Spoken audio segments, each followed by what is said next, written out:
Grand Rising, good morning, good afternoon, good evening, whatever time it is that you are viewing this video podcast. I'd like to say welcome. This is Thoughts of a Black Girl. Today's topic is called Purpose Driven Life, and I decided to introduce this particular topic so that we can break down if you're living a purpose driven life, what a purpose driven life is, and how to ensure that you can go forth in your purpose. So, how do you recognize if it's your purpose? First, you need to know, why are you doing it? Are you doing it because you want to? Or are you doing it because someone made you do it? Who are you doing it for? This is an example of when you're a child and your parents make you do something, whether it's clean up, go to church, wash a dog, take the trash out, a chore. That is all aligned to doing something that someone intends to for you to do with their intentions and their purpose behind it. Now, they may be doing it to teach you responsibility, or they may be doing it because they want their house clean. Their purpose behind that is something that is intended to clean the house or have you learn how to do something. However, it may not be your designed purpose for life. It may not be the purpose of why you are born. So it's breaking down how you feel when you do something. And are you operating out of obligation? And would you do it for nothing? Those are key points on how you recognize if it's your purpose. If you are operating out of obligation, then it's usually not something that you are purposed in your life to do. If you are operating from your heart space, for example, as I do these podcasts, I write also, I write books, I also write music. I like to do those things. Those things I operate from an obligation of my heart space, where I would do those things because they make me feel good. I want to better expand the minds of my listeners, educate people, have them have better futures, have them learn so that they can get out of poverty mindsets and a lack mindset, have better habits, and form better habits. So these are reasons why I do what I do. So I have a purpose behind my purpose. I have something that I'm looking forward to doing, but I don't have to do it because someone's making me do it. I do it because I want to. And would you do it for nothing? That's key, because if you're doing something, if you know it's your purpose, if you are willing to do it for free, if you're willing to just do whatever that thing is, whatever it is that draws your heart to it and it makes you feel good from within, then you know that you're on goal or on target to hit a purpose for your life. And ensuring that what drives your purpose is not family making you do something. It's not your teachers. It's not programming from media that says, if you makes things look good, like basketball players, not nothing against sport players, nothing against video vixens, nothing against actors and actresses, nothing against anything like music and things that motivate people, where it looks good on one side because they have riches or they like to do this one thing, but it may not be your purpose. It may just be programming. So to ensure you're doing something from your heart space that you can truly go forth and feel like you're accomplishing great, and it's usually the greater good of all when you are operating in a purposeful and purpose driven life. So, what does a purpose driven life look like? First, you have to break down what the meaning of purpose is. Dictionary definition: the reason for which something is done or created, or for which something exists. I would say this can be your intuition. I would further declare that a purpose driven life may look like something you set your intentions on, or something you set your intentions to accomplish, and you let nothing steer you away from accomplishing that. Particularly when you're going into your purpose, you have set intentions, but if you're operating off of someone else, then you may not even know that their intentions for you to create a purpose that's not your purpose. So today's financial tip is establishing a future. I have a list of things that I believe and I feel that's dear to establishing a future of wealth, greatness for your family, and I just believe that it's something that everyone should look into doing. So I have at the beginning and the top of the list is start a business LLC or corporation. I have hire your children as employees. Start children a bank account and start paying them from your company. So to start a business LLC or corporation, I know that not everyone is an entrepreneur. However, you can do justice for your children or for yourself having a company, having your own company. It does not have to be, I know that sometimes it's so much easier to just go to something already established, fill out application, get hired, have them pay you a paycheck. But if you really break down what you're doing, it's considered slave mentality. Working for someone, having to go when they tell you to go, having to follow and abide by rules they tell you to abide by, and then having them put a price value on the job that you do, and you may or may not make whatever they want you to make at that particular, there's a cap limit. But I would say sky's the limit when you're creating your own wealth and you're working for yourself or having a business. You can start your business LLC or corporation, and we can help you here at Thoughts of a Black Girl.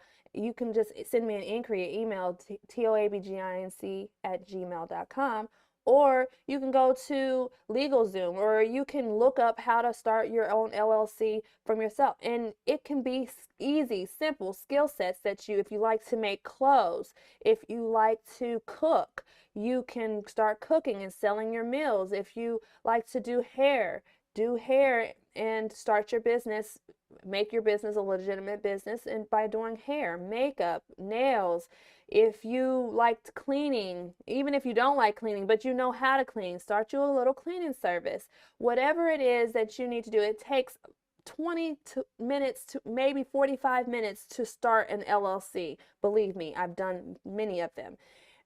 Hire your children as employees. Have them listed as employees. Not only will you get tax breaks and benefits, but this also sets them up to have a stream of income, even if they're only 6. Do that. Start a bank account for your child.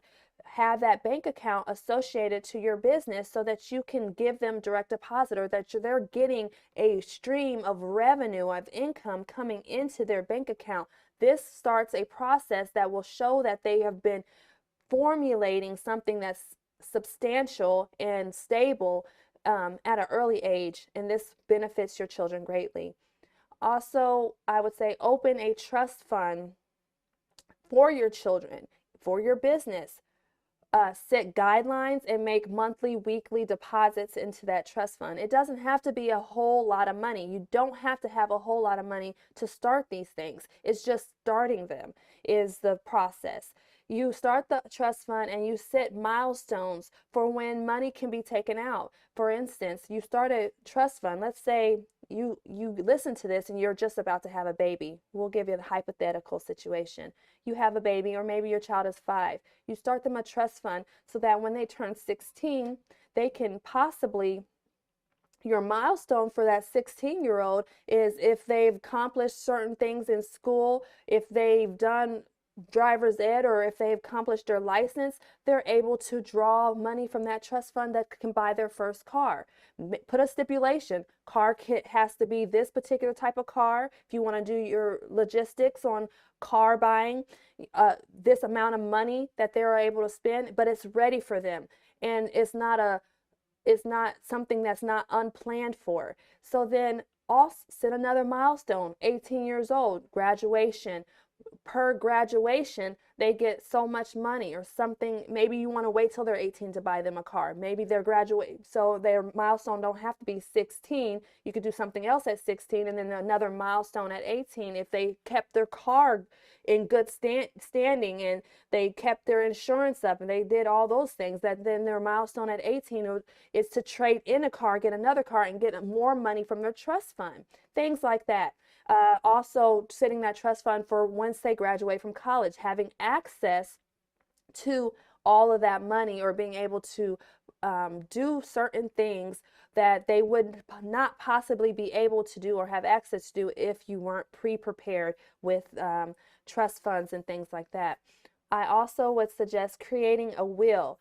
I suggest everyone, with or without children, create a will, a living will, that if something happens to you and you're not in your right mind, but you're still living, whether it be a stroke, God forbid, or something like that, that may happen and you are not able to write, you're not able to speak, but there is something that you have planned prior to any catastrophe happening to you that can tell people what you like done, where you like to go, what hospital you might like to be at, what surgeries or what things that you may or may not want to happen if you're on life support, if you even want to be on life support. Those things will allow people to be less burdened by anything that happens or is acquired by in your life that may be unforeseen.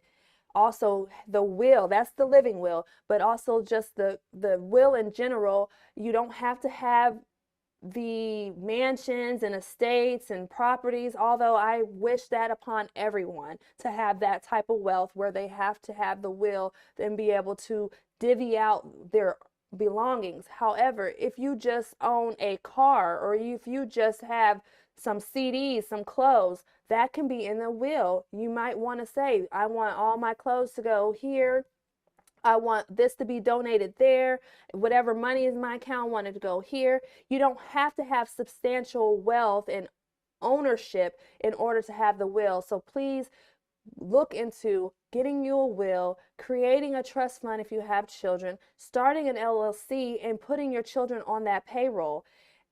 The last thing I would like to say is plan your funeral. I know that it's a topic that people like to skip over or shy away from. Maybe they feel like they'll jinx their death, but believe me, death was going to happen. No one knows the hour, the time, the day, and it's going to happen regardless. And it's not going to be because you jinx it. It's going to better be that you prepare for it and people are not stressed out. The less that people have to do for you when that happens, the better. There should not be a bunch of people trying to plan because they didn't plan for your death. There shouldn't be a bunch of people having to raise funds and do these different things. You have to plan for it. I was thrown off. I'm guilty. I am on 30th birthday. A funeral place called me and asked me if I wanted to start paying on a plot. I was thrown off by it. I was like, what? I'm celebrating my 30th birthday. I'm not trying to plan a funeral or buy a plot. I'm not planning on dying tomorrow, right? But what if I would have, right? I wouldn't have been ready.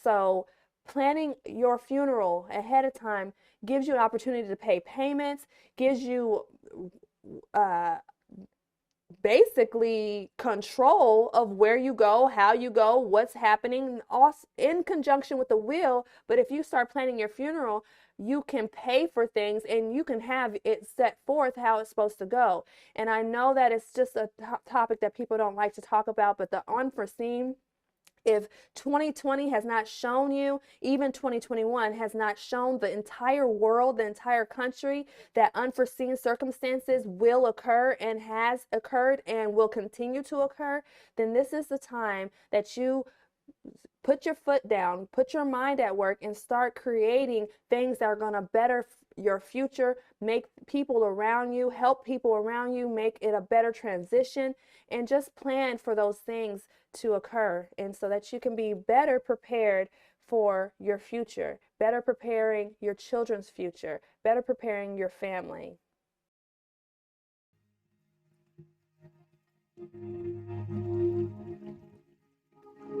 So I would like to take this time to introduce you to my meditation minute. It's something that I've incorporated inside my podcast because it's a daily practice of mine. I'd like to show you how I align my chakras, how I get my day started every day, and maybe you can start incorporating this into your daily practices if you haven't already. This will only be a few minutes of your time, but if you have longer to give, please make sure that you give yourself that time every morning, whether it's 15 minutes, 5 minutes, 30 minutes, an hour. However much time you go within, the better you'll feel, the more on top of things, the more you're able to be prepared for life's ups and downs each and every day, because you are only a spiritual being having a human experience. So at this time, if you'd like to join me in meditation, you can close your eyes or you can watch and listen, however you like, whatever you can do to be at a relaxed state where you're sitting on the couch, sitting on a chair, sitting on the floor, sitting in your car and not driving, please. I'm going to take the sound bowl. I'm also going to have you inhale through your nose, filling your cage, and exhaling through your mouth. Inhale through your nose.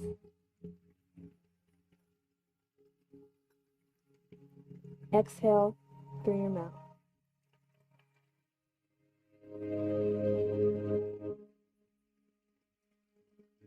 Inhale through your nose.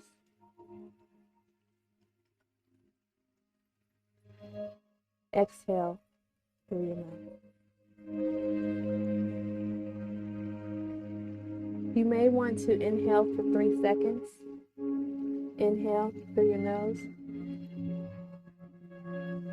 Exhale through your mouth. I'd say 5 seconds. Again, inhale 3 seconds. Exhale through your mouth 5 seconds.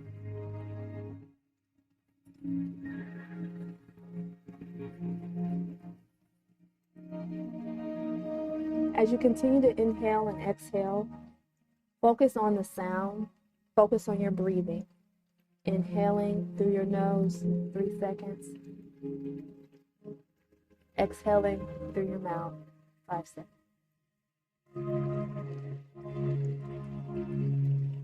You can focus in on the water that you hear. What I do in my meditations, I repeat love, healing, peace, joy. I continue to repeat that. Love, healing, peace, joy. As I repeat that, I imagine a bright light. It's a little blue light, but it expands. I imagine love, healing, peace, joy, and that this light brings love, healing, peace, joy. I imagine this light throughout the entire world, in every desolate country, in every town, city, state. I imagine this light up throughout the universe, throughout the stars and the planets in the sky. Love, healing, peace, joy. Continue to breathe.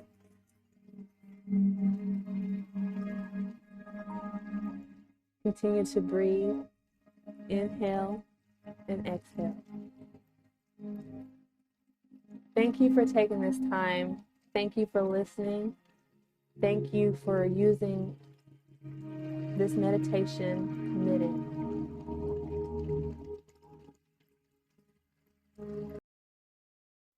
Thank you for tuning in to this particular podcast, visual audio episode.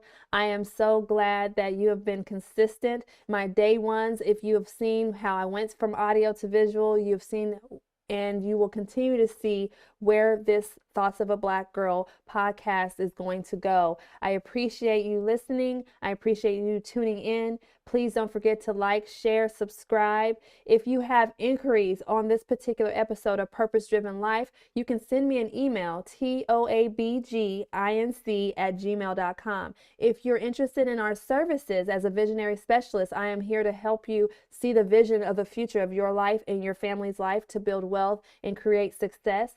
Please go to thoughtsofablackgirl.com. If you would like to donations are very welcome and accepted. This is a 501c, so we definitely strive off donations. And the better and the more that donations come in, the better we're able to provide the content that comes to you. So you can donate two ways as of now: PayPal and CashApp.